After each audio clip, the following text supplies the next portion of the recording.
Assalamualaikum warahmatullahi wabarakatuh. Pada kesempatan kali ini, saya Octavian Roji Palevi akan menjelaskan atau mempresentasikan tentang sustainable design atau desain yang berkelanjutan. Apa itu sustainable design?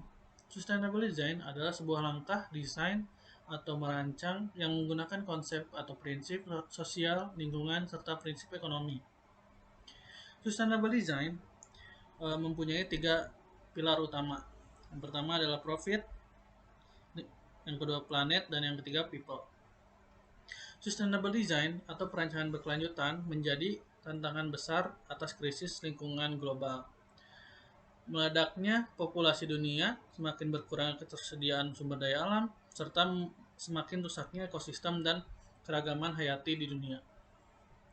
Dengan adanya sustainable design, dampak negatif terhadap lingkungan dapat dikurangi atau bahkan bisa dihilangkan sepenuhnya melalui penggunaan sumber daya yang dapat diperbaharui, meminimalkan dampak lingkungan, serta menyatukan kembali manusia dengan lingkungan alamnya. Ada beberapa prinsip dalam sustainable design. Yang pertama, ada low impact material, yaitu pemanfaatan bahan-bahan yang bersifat non-toksik dan diproduksi secara ramah lingkungan. Yang kedua, ada efisiensi energi, yaitu penggunaan produk-produk yang tidak memerlukan energi yang besar atau berlebihan. Yang ketiga, kualitas dan daya tahan, yaitu produk tersebut memiliki umur pakai yang lumayan lama, sehingga dapat mengurangi perawatan dan penggantian.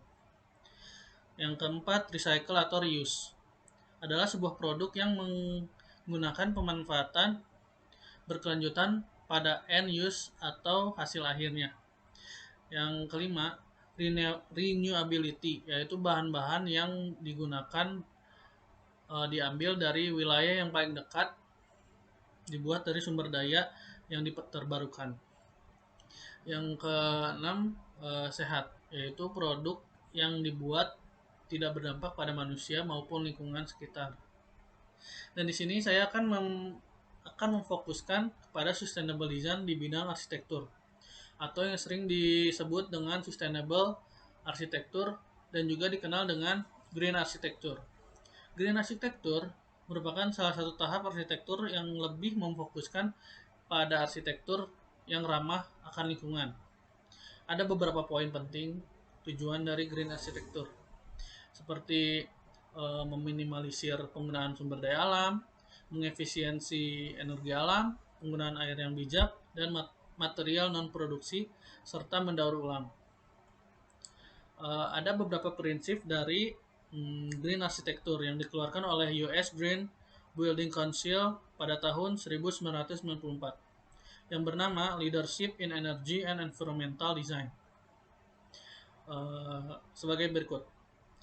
Yang pertama, ada pembangunan yang berkelanjutan.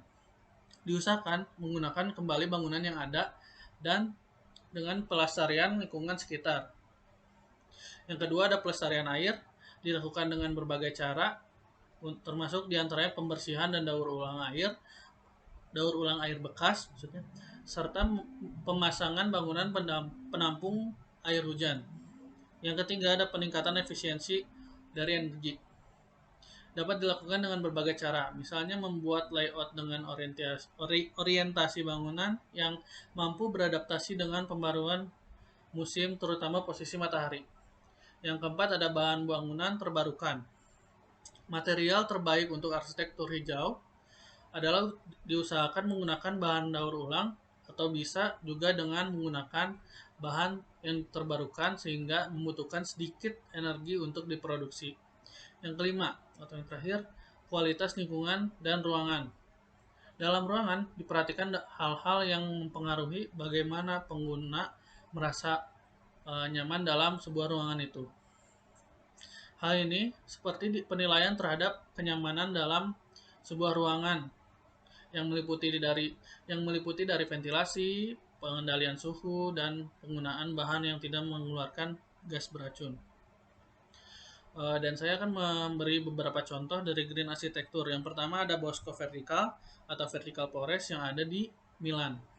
Keunikan dari bosko vertikal membuatnya langsung dapat ditemukan bahkan dari kejauhan sekalipun. Selain penggunanya yang lebih tinggi dibandingkan dengan yang lain, perpaduan bangunan dan tumbuhan hijau membuatnya langsung terlihat dari jauh. Roti lapis mungkin adalah kesan pertama yang kita lihat saat melihat bangunan tersebut.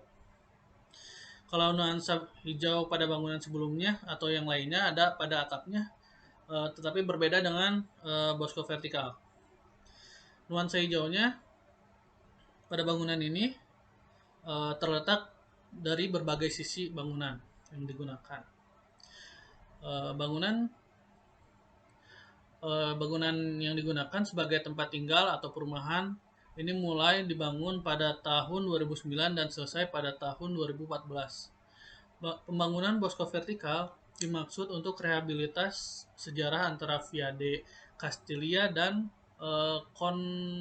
Confalonieri di Porta Nuova yang dikenal sebagai kawasan bisnis orang-orang kaya.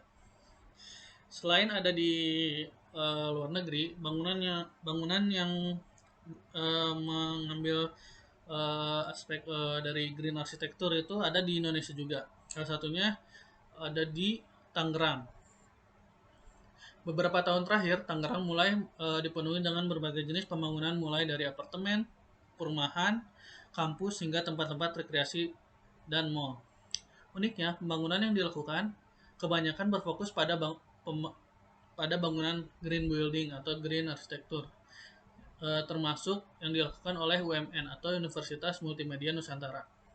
Saat ini, UMN tengah mengangkat konsep menarik di mana terdapat dua tabung dengan bagian atas seperti kapsul yang di dalamnya terdapat sejumlah pepohonan.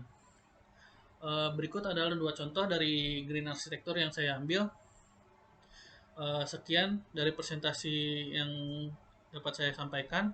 Mohon maaf jika ada salah-salah kata. Terima kasih dan wassalamualaikum warahmatullahi wabarakatuh.